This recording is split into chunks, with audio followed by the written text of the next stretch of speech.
Bienvenidas y bienvenidos a Conocimientos de Montañas, un podcast del Laboratorio Natural Andes del Sur de Chile.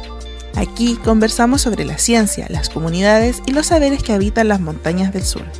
Desde la academia, las políticas públicas y los territorios, abrimos espacio a distintas voces que piensan, sienten y trabajan con y desde la montaña. Acompáñanos en este recorrido entre cumbres, bosques y conocimientos compartidos. Hola, estamos nuevamente en el podcast Conocimientos de Montaña, conversación necesaria para poder realizar un diálogo con investigadores, con conocedores y conocedoras de la montaña, una conversación necesaria para profundizar en los temas que al Laboratorio Natural Andes del Sur le atañen. Actualmente, en este momento, estamos con Tomás Altamirano. Hola, Tomás. Hola, Pato, muchas gracias. Encantado de estar acá. Qué bueno que viniste, viajaste desde Pucón. Así es. Esa es tu zona de residencia hoy día. Sí. ¿Hace cuánto vives en Pucón? Actualmente desde el 2021. Ya. Pero vinculado a la zona desde el 2008. Sur de Chile, 2008. Sí. Ya. Pucón específicamente, la Araucanía andina. Ya, antes los estudios. Durante, digamos. Durante. Sí. Antes y durante. Sí, entre medio Perfecto. me fui también. Sí. He ido y venido. Tomás, voy a hacer tu presentación formal ante la audiencia. Tomás es investigador en ecología aplicada, con especialización en asuntos de conservación y dinámica de aves en el ecosistema del sur de Chile. Estudiaste ingeniería forestal en la Universidad Católica. Ajá. Y hiciste tu doctorado también en ecología aplicada en la Universidad Católica. Eres hijo de la Universidad Católica, formado en la Universidad Católica de principio a fin. Diríamos, sí. Tu postdoctorado lo hiciste fuera. Sí, en Canadá. En Canadá, claro, eso lo vi. Has desarrollado investigaciones sobre aves nidificadoras, bosques templados y gradientes ambientales. Y actualmente te desempeñas como director de conservación en la Fundación Mar Adentro, aliado del Laboratorio Natural Andes del Sur. Desde ahí lideras iniciativas que integran ciencia, educación, arte, gestión del territorio para la protección de ecosistemas y el fortalecimiento de vínculos entre naturaleza y sociedad. Tomás, bueno, bienvenido al espacio que ya llevamos como cerca de 8 capítulos. Hemos estado hablando de bosques del pasado, hemos estado hablando de geología, de termas, de historia, en fin, de una serie de elementos de Andes del Sur. Hoy día queremos conversar contigo. Espero sean los temas de interés para ti, yo sé que sí. Vamos a hablar de dos grandes temas, ¿no? Los bosques templados andinos, esto que es tu alma mater, la ingeniería forestal, y supongo también parte de tus intereses. Y el asunto de aves, ¿no? Aves de montaña. Ese asunto de las aves. Que es tan bonito. Yo te escuchaba el otro día en la conversación que tuviste en el podcast que nos complementa. Volvámonos verdes. Y claro, ahí se habló bastante de eso, de las aves de montaña. En particular de una ave específica que nombraste, que nidifica en las rocas. ¿Cómo se llamaba esa? Hay varias. En los Andes del Sur, la gran mayoría de las aves cantoras de las paseriformes nidifican en rocas, en cavidades de roca. Por ejemplo, la dormilona ceja blanca. Perfecto. ¿Y qué otras se nidifican en las rocas? El yal cordillerano, la dormilona fraile, el pájaro plomo, el churrete chico, el churrete canelao, el minero cordillerano. Y ustedes cuando están ahí en la montaña, veía el otro en redes sociales que estaban preparando los instrumentos para salir a grabar. ¿Cuándo salen? Salimos en noviembre. Ya, recién. Falta todavía. Es que acaban de bajar esos equipos de la montaña de la temporada pasada, entonces estamos secándolos ahí con antes de la lluvia. Están guardándolos. Sí, guardándolo. No el año pasado varios de esos se quedaron bajo nieve. Wow. Ahora lo alcanzamos a sacar antes. Ya, vale. Sobreviven. Okay. Eso puedo decir. ¿Y dónde tienen instalados estos lugares, estos espacios de monitoreo, instrumentos de monitoreo? Están entre el volcán Tolhuaca, el más al norte, Tolhuaca y Lunquimay, hasta el Mocho Chohuenco acá en Los Ríos. Casi toda la región volcanes, de Araucanía. casi todos los volcanes entre esos dos.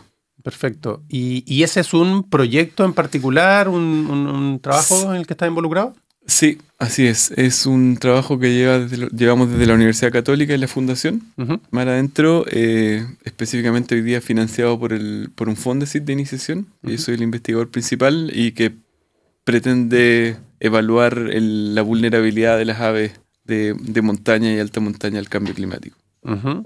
Y esta vulnerabilidad está en territorios de montaña, decía. Sí, únicamente, desde el bosque alto hasta el glaciar. En tu Fondesit y en esta perspectiva de la vulnerabilidad al cambio global, ¿qué definición ¿a qué definición adhieren de montaña? ¿Qué empiezan a entender como territorio de montaña? Es desde la ecología inicialmente, ¿cierto? Es un territorio que se eleva de su contexto y que de alguna forma configura la distribución de las especies que ahí habitan. Perfecto. Plantas y aves, en este caso. ¿Y esto cuándo comenzó este proyecto? El Fondesit partió el 2023, pero este proyecto viene del 2017. Wow. Con un fuerte convencimiento de que el largo plazo, la investigación y monitoreo a largo plazo es la que realmente puede responder a fenómenos que operan a escalas temporales distintas, como por ejemplo el cambio climático.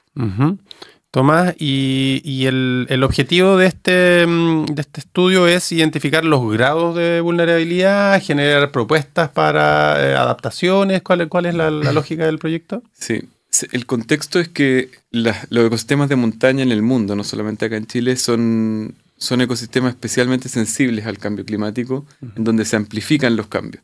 Por ejemplo, acá en Valdivia, donde estamos ahora, los cambios que esperamos en temperaturas medias, por ejemplo en invierno, el aumento de esas temperaturas es menor que lo que probablemente va a pasar en los volcanes Mocho y Choshuenco en la cordillera de esta misma región.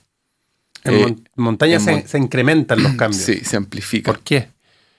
Bueno, mayor radiación, estamos más cerca, las temperaturas y la exposición a condiciones climáticas es mayor. Sí, hay otras cosas que pasan en la costa. No estoy diciendo que en la costa no pase nada, el aumento de las marejadas, y hay otras cosas que ocurren ahí también. El derretimiento de los hielos permanentes. Hay unos artículos que salen hace poco de una colega y amiga, la Inés Ducellán, que han salido, que son increíbles lo que han disminuido los glaciares en Sudamérica, y especialmente aquí en la Patagonia Norte. Ese es el contexto, ¿cierto? O sea, lo que se predice es que la vegetación de abajo va a empezar a subir, ¿cierto? Entonces, y no sabemos bien qué es lo que hay arriba aún, o cuáles son sus movimientos, por ejemplo, de algunas especies de aves. No hay catastro de lo que hay arriba. Un estado del arte, como... Claro, existe, pero hay muy poca información comparativamente hablando, como con zonas costeras o de islas, por ejemplo. Cuando decimos arriba, ¿cuántos metros arriba? ¿Sobre los 2500? Esa es una pregunta súper interesante, porque ¿dónde empieza el alto andino? ¿Dónde empieza la alta montaña? Eso varía con la latitud. Ya. A esta altura, a esta latitud es más o menos entre los 1300 por ahí. Pero en zonas, por ejemplo, el Frangel, que es el límite arbóreo en la zona mediterránea en Santiago, está 3.500, 4.000 incluso. Claro. Versus en Cabo de Hornos, en Isla Navarino, donde el bosque llega hasta los 600 metros. De ahí empieza el alto andino. Claro. Entonces, lo que se espera es que estas especies de este bosque, esta vegetación más de abajo, digamos, empiece a subir. Empieza a subir, y este triangulito chico que queda arriba cada vez se empieza a hacer más pequeño. Y así, bueno, se han visto algunas extinciones locales en algunas montañas del trópico, por ejemplo. Es algo que ocurre lento igual. No es algo súper rápido, pero estamos viendo qué hay. Ese es el contexto de este Fondesit, empezar a indagar qué plantas hay, cuál es su distribución, cuáles son sus roles, qué especies de aves hay ahí también. Dijiste plantas y aves, entonces, plantas y aves en bosques templados de latitudes medias, bosques andinos.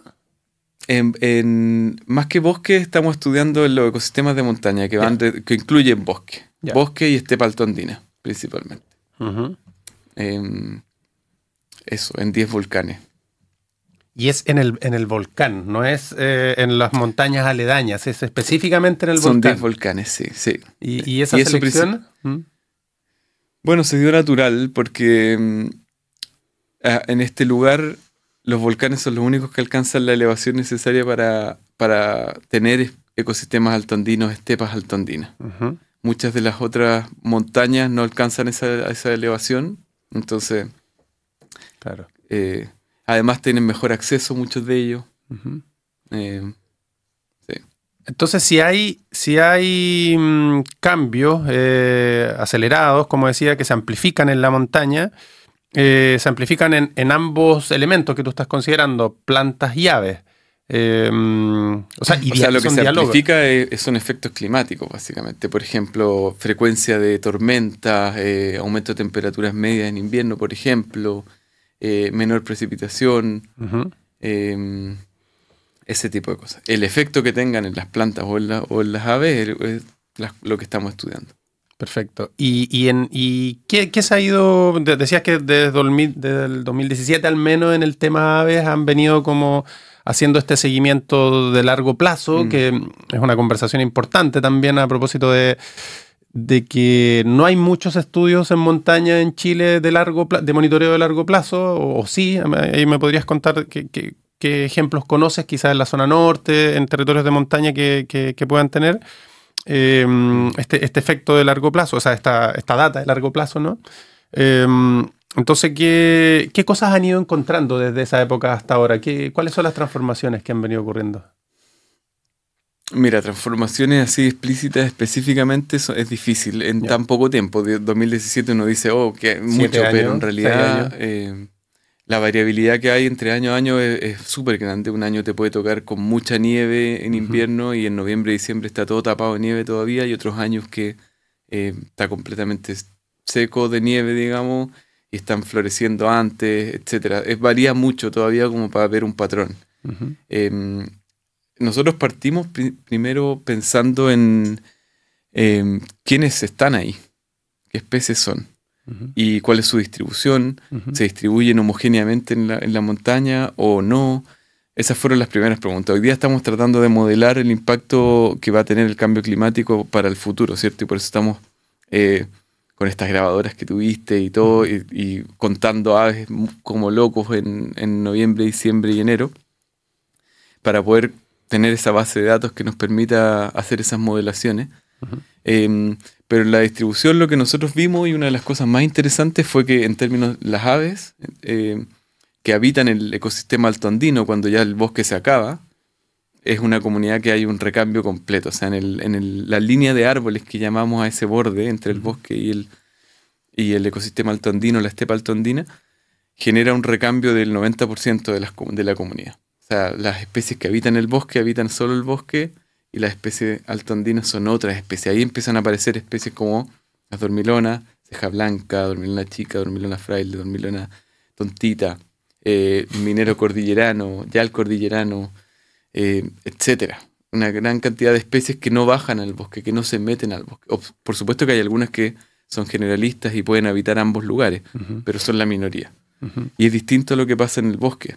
En el bosque, las especies que podemos tener aquí en la Isla Teja, por ejemplo, mientras haya bosque, es una comunidad muy, muy similar a la que podemos encontrar en la línea de árboles, el límite arbóreo. No varían tanto, son especies más generalistas, como excepto, no sé, hablemos del carpintero gigante, la cachaña, quizás especies que requieren de estructuras más antiguas en el bosque, que no están acá solo porque está más perturbado el bosque, pero si estuviera el bosque un poco en mejor estado, digamos, probablemente las tendríamos acá también.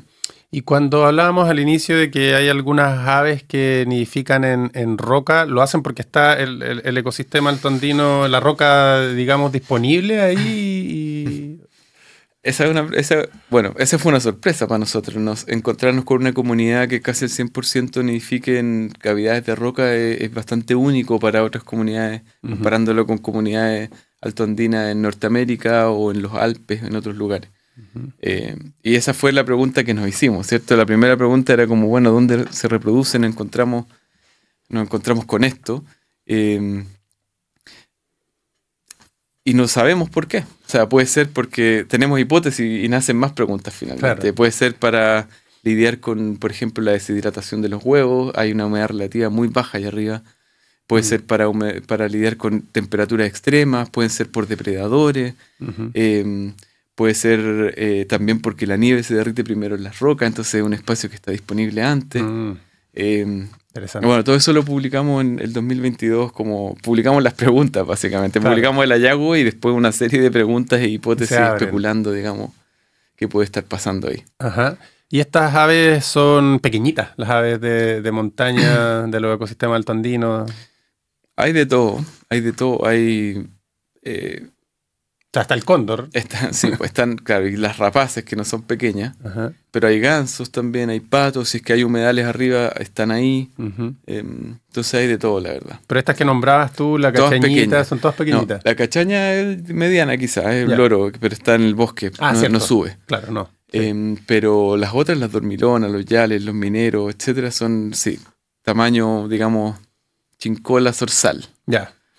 Sí. ¿Y esos de dónde vienen esas aves? ¿De cómo se mueven? Escuchaba en esa entrevista que dabas a propósito de la fidelidad de ciertos lugares de sitio, ¿no? Claro. Qué bonito el concepto, fidelidad de sitio. Sí, no sabemos. Hay algunas que sabemos, otras que no. La ciencia ciudadana está aportando mucho hoy día con información y sabemos que algunas dormilonas, por ejemplo, están en el altiplano, en la época en que no están acá. Ujú. A la dormilona tontita, recién que te reíste por el nombre, que sí, es bastante Sí. curioso, pero que se ve mucho en la costa Ujú. en invierno. Otras especies como el yal cordillerano, el minero cordillerano, capaz que bajen hacia Argentina, no Ya. sé. Claro. Y, No es como que les instalan un GPS y... en otros lugares se ha hecho. Yo participé una vez en un proyecto en Canadá, justamente estudiando una especie del hornlarks con un colega y muy amigo, Devin de Swan. Y él le ponía GPS, no era GPS, eran geolocalizadores. Ujú. Que por el tamaño, el problema que esas especies son muy pequeñas aún y la tecnología no existe como para poner un GPS. Porque no puede superar, no sé, más del 3% del tamaño del peso del ave. Claro. Entonces, lo que se hacen es poner estos geolocalizadores que son más chiquititos, Ujú. pero que no tenéis la información hasta que lo capturas de nuevo. O sea, imagínate. Es como, Viene de vuelta. o sea, tenéis que tener... primero, asume que la especie va a volver, que el individuo va a volver al Ajá. lugar, y luego que lo puedes volver a capturar. Así, no sé, en el estudio este que te comento, Devin, yo lo ayudé en una temporada y se logró como 17 recapturas. Ya. Y ahí se pudieron logran ver un poquito los movimientos que hacen. Pero es un trabajo bien a largo plazo, bien demandante de energía y también con una tasa muy baja, el de haber puesto 80, por ejemplo. Claro, Y logró 17, que es alto. claro. Que Qué un bonita esa porcentaje. imagen también de los desplazamientos, de los movimientos. Que es la pregunta que uno se hace. Preciosa. ¿Cuáles son las rutas de las aves cuando las ves ahí? Sí. Y hay ciertos patrones también en la movilidad de las aves cuando uno está permanentemente en un lugar. Uno pareciera que ve, bajan, suben, se desplazan. Hay patrón, cierto nivel de patrón, ¿no? Totalmente, sí. Sobre todo también o sea, en toda la época en realidad. Las rutas migratorias tienen patrones, no son como aleatorias, digamos, van buscando los lugares. Mientras más distancia, incluso más importante esas paradas, ¿cierto? Ujú. Especies playeras, por ejemplo, que tienen largas distancias. Y también en época reproductiva tienen territorios específicos, todo eso estamos también indagando, como cuánto se mueven desde, por ejemplo, desde su nido hacia cuánto necesitan. Ujú. Em, De Hay espacio espacio. no solo para reproducción, sino como para la alerta, la alimentación. Exacto, Ujú. sí. Hay especies como la gaviota garuma, por ejemplo, en las gaviotas vulnerables en Chile, que se reproduce en el desierto de Atacama, en el desierto más árido del mundo, y se reproduce hasta 100 kilómetros adentro, pero se alimenta en la costa. Entonces, claro que hay un patrón ahí. Cuando tú vayas a ver, Ujú. los adultos se turnan para ir a buscar el alimento, digamos, entonces sí, hay patrones en general. Oye, Tomás, ¿y cuál es el nivel de protección? Ya decías que estas páginas y Birds o la ciudadanía, Ciencia Ciudadana ha aportado. ¿Cuál es el nivel de desarrollo de Chile y de estos ecosistemas altoandinos en el tema de investigación de aves comparado con otras latitudes? ¿En qué piso estamos? Si son 10 pisos, ¿cuál es nuestro piso? Chuta, uno siempre se puede quedar corto porque se te quedan investigaciones de otros lados, No, pero lo que en tú general conoces, claro. yo diría que no estamos muy altos, lamentablemente. Piso Ujú. 2 quizás, Ujú, piso 3. ujú. En ¿Por qué? términos ¿Qué de... hay? Al menos en la montaña templada, ¿cierto? Porque la cordillera de los Andes ha sido bastante estudiada en la parte más tropical, por Ujú, ejemplo. ujú. Los Alpes ni hablar, las Rocky Mountains. En general, sí, pues somos más nuevos, ¿cierto? Esta cordillera también es más nueva. Ujú, todo es nuevo, sí, joven. Entonces, pero estamos avanzando rápido, yo diría. Y afortunadamente Chile también tiene harto área protegida en la montaña que de alguna manera también ahí está cuidada de alguna forma. Porque está esta estrategia nacional de aves, ¿cómo se llama? ¿Cuál es el nombre? La Estrategia Nacional de Conservación de Aves. Conservación de ENCA. aves. Ujú. ¿Cuándo Esa- se creó? El 2022 en enero. Ujú. Ahí se oficializó. Ahí participaste tú. Sí, yo empecé trabajé en el Ministerio del Medio Ambiente entre el 2020 y 2021 para elaborar justamente esa estrategia con un equipo ahí del Ministerio. Ujú. Estuvimos 1 año, 8, casi 2 años trabajando en la elaboración de eso, en la planificación de Chile en conservación de aves a 10 años. Ujú. Y eso fue un esfuerzo no solo del Ministerio, sino que de un colectivo de organizaciones que se convocaron desde el Ministerio y facilitados por el Ministerio del Medio Ambiente en este caso. Eso a nivel central, ¿no? A nivel central, pero también hubo una serie de talleres participativos regionales, Claro. macrozonales se llamaron en ese momento, se agruparon regiones. Claro, pero la estrategia es de nivel central, es decir, no Sí. tiene una bajada en las políticas regionales o estrategias No regionales. directamente, no. No es como el plan de acción de cambio climático que tiene un plan comunal, eso no existe a escala No. regional local. No, lo que sí existe son planes de acción asociados a la estrategia nacional. Y eso tienen un correlato ecosistémico o por tipos de aves, si se quiere. Entonces, por ejemplo, existe un plan de acción de aves playeras, otro de aves marinas, otro de humedales. Ojalá prontamente tengamos uno de aves de bosque y montaña. Básicamente son los brazos armados de la estrategia para bajar a los armados en el sentido Sí. no bélico. Para bajar a los distintos territorios desde un punto de vista bien ecosistémico. Perfecto. Planes Planes de acción. De acción, claro. Y a otro nivel, a nivel SVAP, por ejemplo, que es el nivel de lo que nos estamos enfrentando hoy día, ¿entra algo de esta materia ahí? Totalmente. O sea, el SVAP hoy día tiene que definir sitios prioritarios para la conservación, por ejemplo, tiene que definir una serie de cosas en que ojalá se puedan nutrir de estrategias y planes y planificaciones para la conservación que se han hecho al alero del mismo ministerio, por ejemplo, o de la misma institucionalidad ambiental. Uh-huh. Entonces sí, hay un vínculo. Perfecto. Partimos un poco al revés porque me interesaba que conversáramos sobre el asunto aves, pero voy a volver un poquito atrás. Ese asunto. Ese asunto de las aves.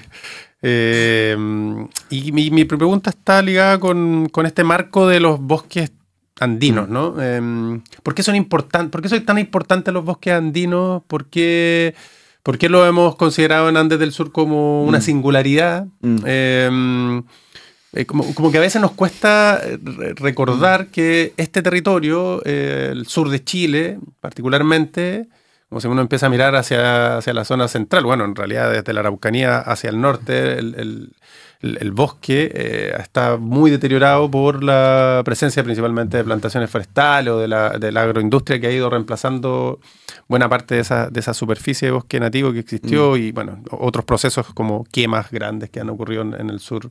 Las colonizaciones hicieron lo suyo también en la quema de bosque en esta parte, más en la región de los lagos, sobre todo.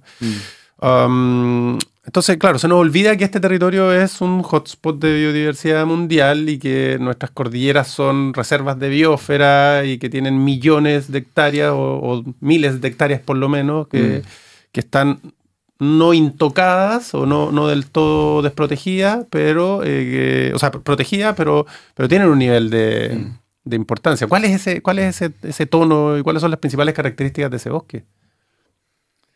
Ya, muy interesante. Sí, cuando hablamos de bosque andino, podemos estar hablando de bosque subantártico en Cabo de Hornos hasta bosques tropicales en Venezuela. Perfecto. O sea, aquí si nos acotamos un poquito más al Laboratorio Natural Andes del Sur, estamos hablando de los bosques templados andinos. Y el bosque templado andino de Sudamérica incluso. Porque está principalmente en Chile y un poquito en Argentina. Entonces estamos hablando de ese bosque.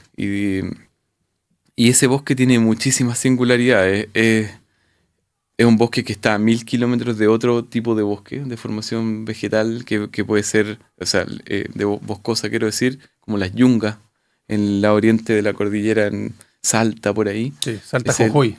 Sí, es una selva increíble. Sí, un brazo de selva que baja por la cordillera. A la misma latitud del desierto más árido del mundo. Exacto, por el otro lado. No, impresionante ese lugar, hermoso. Entonces son bosques que son islas. O sea, el bosque templado andino en Chile y Argentina es una isla biogeográfica que tiene, por un lado, bueno, la cordillera y la pampa, la estepa patagónica por el lado argentino, por el sur mar, por el oeste mar y por el norte desierto, el más árido del mundo además. Entonces ahí pasan y han pasado muchas cosas que lo hacen bastante único y singular. Es un bosque que no es muy megadiverso comparado con bosques tropicales, por ejemplo, pero sí tiene mucho nivel de endemismo. O sea, hay muchas especies que solo están acá. Y no solo plantas, sino también animales. De mayor movilidad, quiero decir. Hay una cosa que a mí me encanta de estos bosques y que lo hace muy único con sus pares en el mundo, digamos, y es que tiene rasgos de bosque tropical, en el sentido de, por ejemplo, la cantidad de mutualismos que tiene, de interacciones planta-animal. Que sus valores son comparables incluso a bosques tropicales, mucho más que a bosques templados.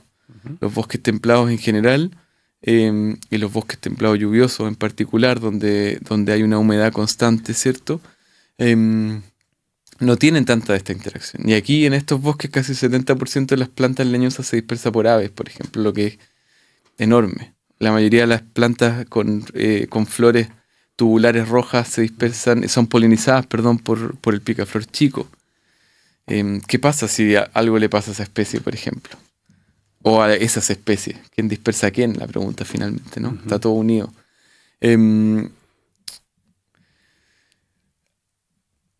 Esas son algunas de las singularidades de estos bosques. Endemismo, mutualismo, un gran y lamentablemente importante como grado de intervención que han tenido estos ecosistemas.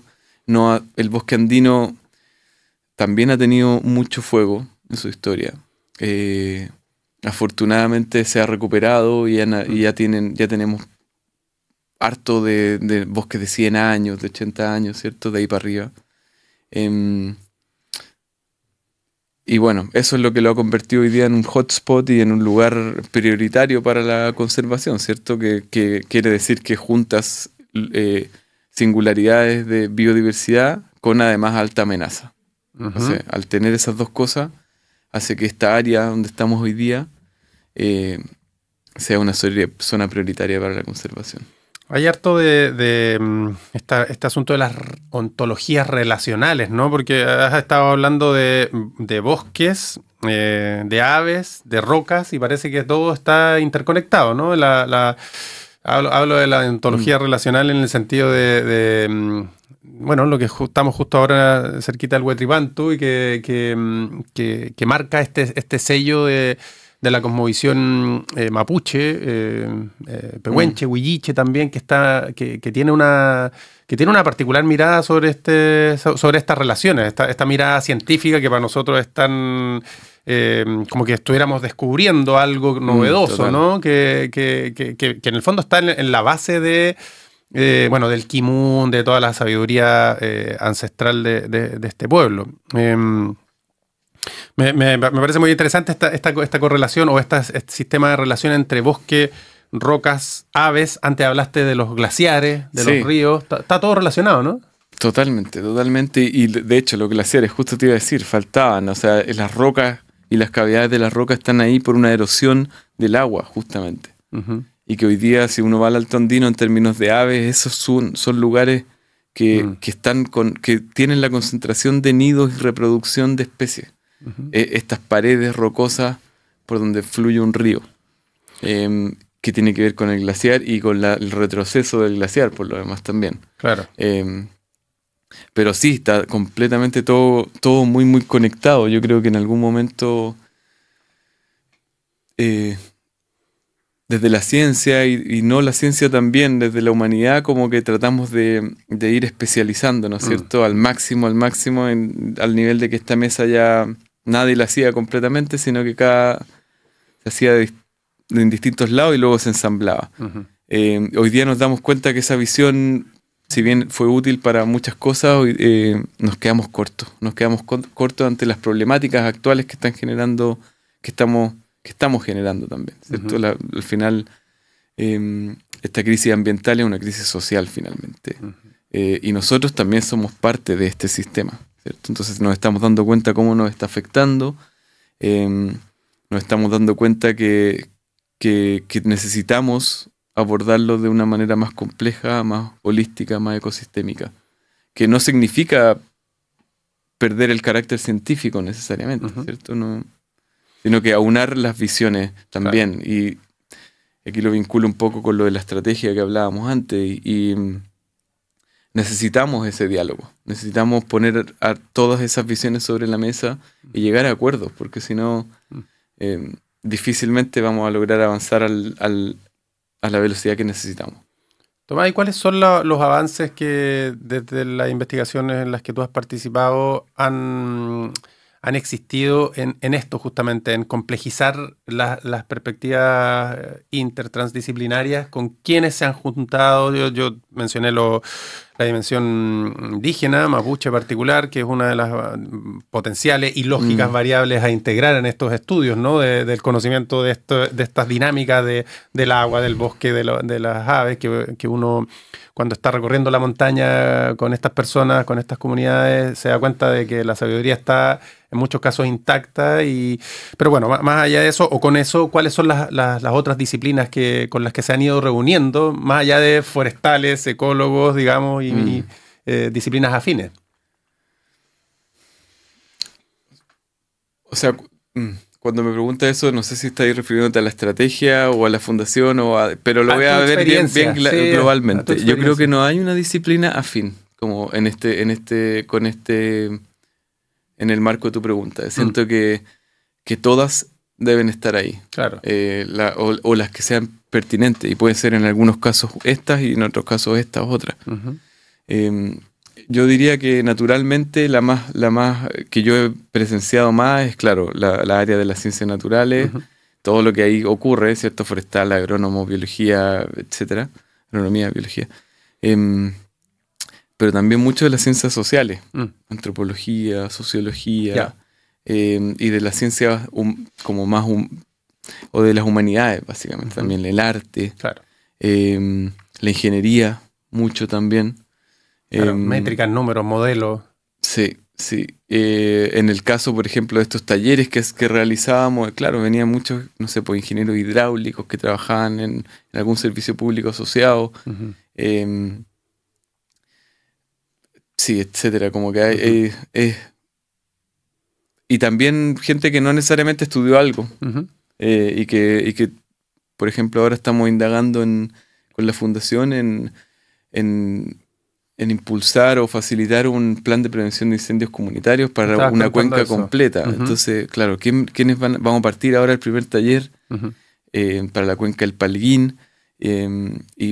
Y bueno, ahí hemos conversado ya con comunidades mapuches, hemos conversado con escuelas, hemos conversado con vecinos, sin necesariamente importarnos cuál es su profesión o disciplina, ¿cierto? Si lo importante es, en ese caso, saber articularnos por primero, que creemos que es algo fundamental hoy día para este tipo de estrategias y para cuidarnos.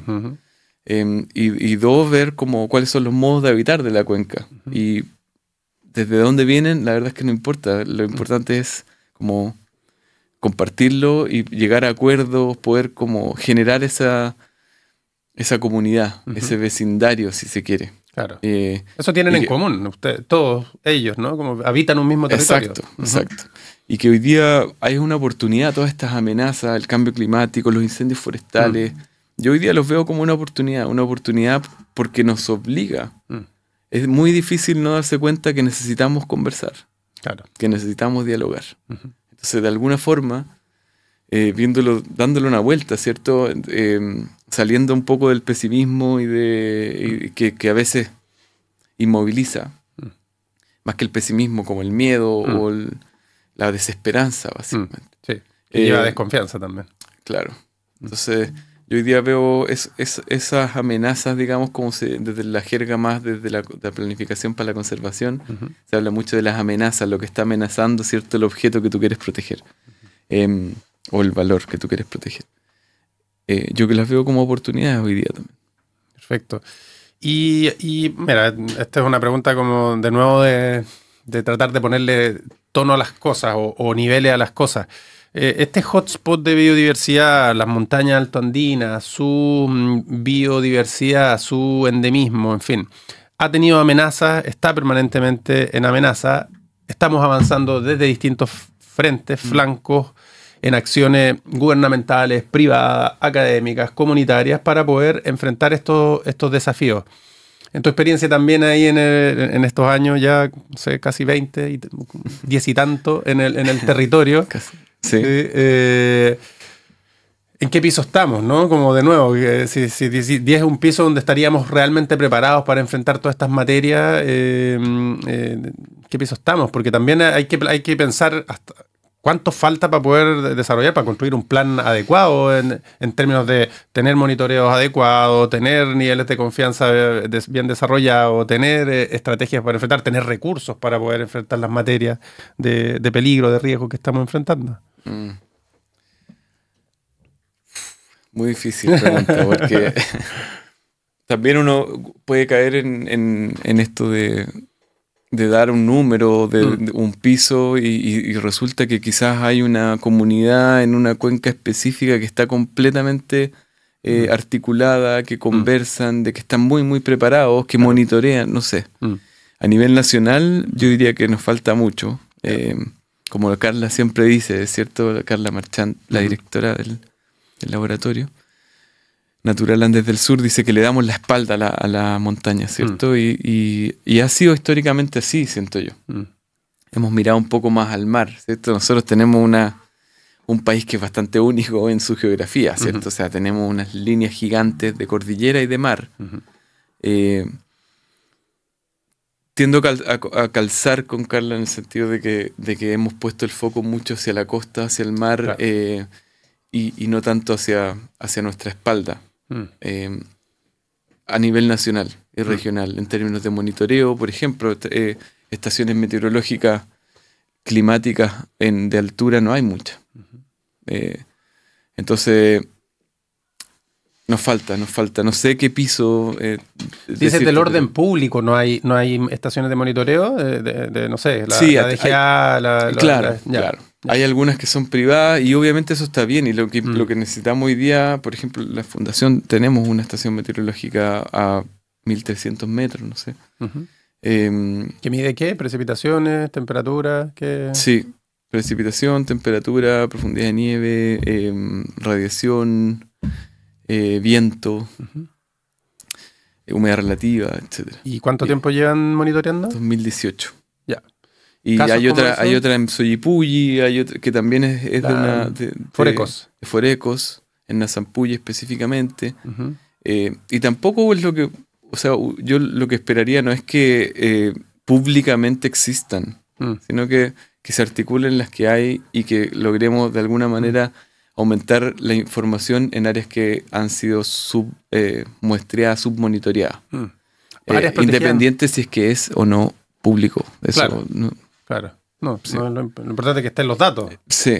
Y que estén articulados y que haya que se vuelva a construir ese puente también, y esa confianza entre lo público y lo privado. ¿Sí? Y bueno, de las áreas protegidas que ya decíamos son en Chile el lugar donde estos hotspots están con cierto nivel de regulación, de protección. Tampoco tienen entonces sistema de monitoreo de largo plazo. Algunas deben tener. Ya, pero es irregular, digamos, el nivel de información. Yo diría que sí. Y eso probablemente, y ojalá, uno espera que con el SBAP y con esto que se complete la institucionalidad ambiental, se logre como ir avanzando hacia allá. CONAF, o sea, yo me saco el sombrero igual con los guardaparques, todo el trabajo que hace el área de áreas protegidas es impresionante. Con tan pocos recursos, tan poco personal. Sí, exacto. Entonces, esperemos que eso mejore también. Que mejore. Perfecto. Tomás, yo creo que ya vamos a ir terminando. En noviembre, diciembre salen ustedes a hacer campañas de terreno, de monitoreo, de instalar estaciones. ¿Qué es lo que viene ahora en este verano? En este verano, los 10 mismos volcanes, los mismos puntos de conteo para ver cambios. ¿Y el equipo cuánto? Dentro de eso está, por ejemplo, el Quetrupillán, que es donde está la cuenca del Palguín y donde está la presencia de la Fundación Mar Adentro también. Y grabadoras, monitoreo de plantas. ¿Cómo le llamabas? Fonías, ¿no? Las fonías. Las fonías, las biofonías. Nosotros registramos biofonías, que son como los sonidos que emiten la biodiversidad, anfibios, aves, por ejemplo. Y también geofonías, tenemos muchas grabadas. Imagínate que se ponen en noviembre, se sacan en abril, y están grabando los primeros 5 minutos de cada hora en ese periodo. Entonces tenemos lluvias, tenemos vientos, tenemos tormentas, y tenemos la diferencia de esas mismas tormentas dentro del bosque versus en el Alto Andino. Está muy, muy interesante. Y muy interesante no solo desde el punto de vista científico, siento yo, sino que desde el punto de vista interdisciplinario y transdisciplinario también, e incluso artístico. ¿Cachai? ¿Cómo podemos lograr maximizar esa base de datos? ¿Cachai? Que yo la vez que puedo la ofrezco a colaboración para que en verdad llegue. O sea, uno puede sacar 1 o 2 papers de eso, 3, 10 si querés. Pero la misma información te sirve también para tanto más. Y quizás para hacer clic en distintos lugares, en distintas audiencias. Y ahí desde la Fundación también estamos pensando en darle vueltas como de manera más artística y ir conectando la conservación con el arte, que es el espíritu de la Fundación, para lograr poner sobre la mesa la protección y el cuidado del medio ambiente. Claro, son paisajes sonoros, como la gran categoría que reúne estas biofonías, y uno pensaría que esos paisajes sonoros son también un indicador del momento, de los momentos en los que el territorio se encuentra, y particularmente en la montaña, ¿no? Sí, totalmente. O sea, uno podría esperar que, por ejemplo, si se cumple la predicción que se hace, es que ese paisaje sonoro esté en la alta montaña, quiero decir, esté cada vez más dominado por tormentas, por vientos fuertes, por lluvias fuertes que ocurran de manera estocástica, como con poca capacidad de predecirla. Probablemente menos aves, quizás, no sé. O quizás vamos a empezar a escuchar aves más de abajo. Todo esto es dinámico, ¿cierto? Si tampoco es como cuando queremos tratar de destacarnos a un momento específico en el espacio y en el tiempo, yo creo que ese es un error, porque requiere demasiada energía volver a eso, y muy probablemente tampoco es lo que la naturaleza estaba buscando, digamos, por ponerme así como... todo esto está todo el tiempo en cambio, entonces lo que a mi modo de ver hay que buscar es que sea, ojalá lo más parsimonioso posible, ojalá no homogenizando la diversidad. Yo creo que ese es el gran riesgo. Cuando la diversidad se empieza a perder, ahí empezamos a tener incluso más erosión, menos calidad de aguas, por decir algo, mayor probabilidad de incendios también. Claro, el orden en el caos también. ¿Sí? La selva, la naturaleza tiene esa dimensión. Estaba pensando, claro, tu trabajo de Fundación Mar Adentro, que no lo tocamos tan en detalle, es hoy día el director de conservación. ¿Y cuál es la función que te toca desarrollar ahí?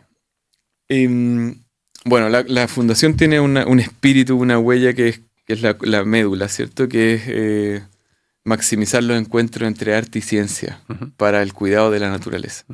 Desde conservación, a mí uno de mis roles específicos del dominio completo de todo el equipo es tratar de hacer esos encuentros, ¿cierto? Con las otras áreas de la fundación. Eso es como algo que está todo el tiempo.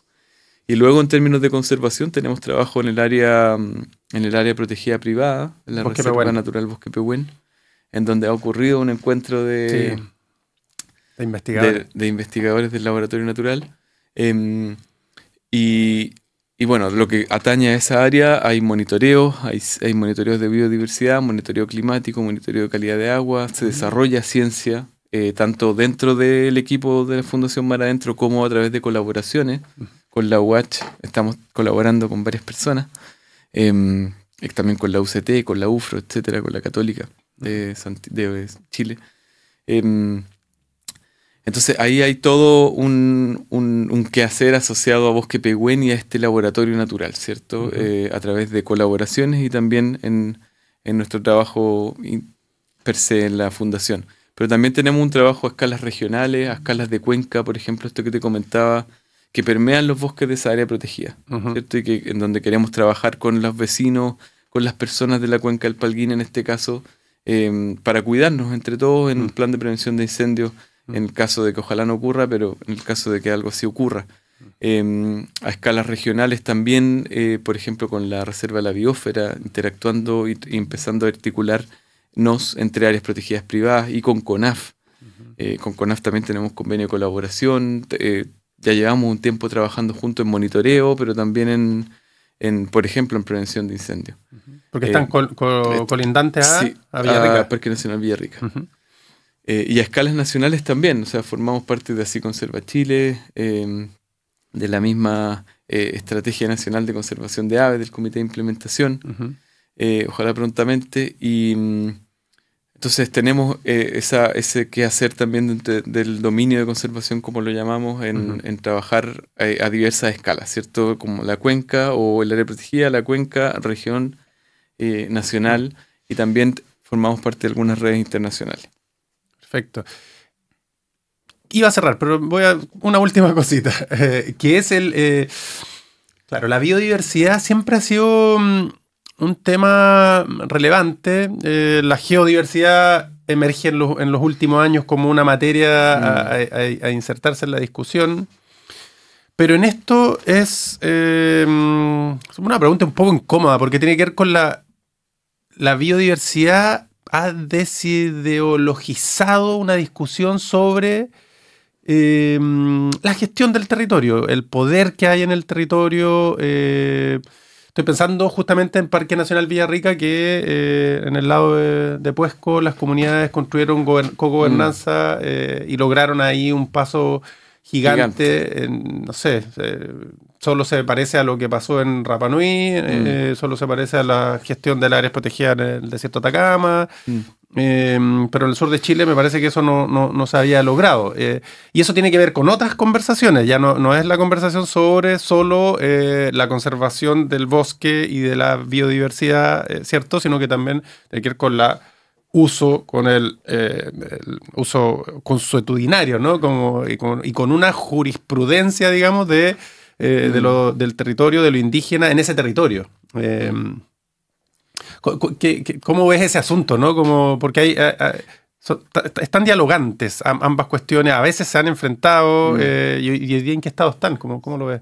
Sí, pero no entendí bien por qué puede la biodiversidad ser como el... No, yo decía que el asunto, la discusión sobre biodiversidad ha sido el centro en los últimos 30 años y en ese sentido ha desideologizado una discusión sobre el territorio, ¿cierto? Porque es más complejo que solo la biodiversidad. Totalmente. Sí, o sea... Por eso te decía que una pregunta incómoda. Pero es interesante que en la montaña, sobre todo acá en Chile, o en los volcanes hablemos, hay mucha información quizás más geológica, geotérmica, y no tanta de biodiversidad. Muchas veces, claro, desde la protección, desde las áreas protegidas privadas, quizás sí, pero en términos de información. Yo la biodiversidad en este caso la veo como un punto de encuentro quizás más la veo como una piedra angular, como en que distintas formas de aproximarse, por ejemplo, un chucao, puede ser muy interesante y es como atractivo de visibilizar desde distintos lados. Ahora, lo otro yo creo que, claro, es intrínseco de cada territorio y también de la humanidad. Como que siento que hoy día lo que pasó en Puesco es fascinante, ojalá se estimule. Irradie otros lugares. Exacto. Y que dejemos de enfrentarnos, porque probablemente la cosmovisión mapuche muchas veces puede querer, está muy alineado con proteger el área o con cuidarlo. Claro. Más que proteger, que suena como... Sí, a eso me refería. Sí, ¿cierto? Entonces, yo creo que lo que hay que permear un poco. Por supuesto que necesitamos áreas protegidas, necesitamos zonificar, necesitamos todo eso, pero radicalizar una posición yo creo que es muy riesgoso. Cuando hay muchas posiciones también. Exacto. En el asunto. La discusión sobre los agentes de montaña no es solamente pensar en los científicos cuidando la biodiversidad, sino que es el indígena viviendo el territorio.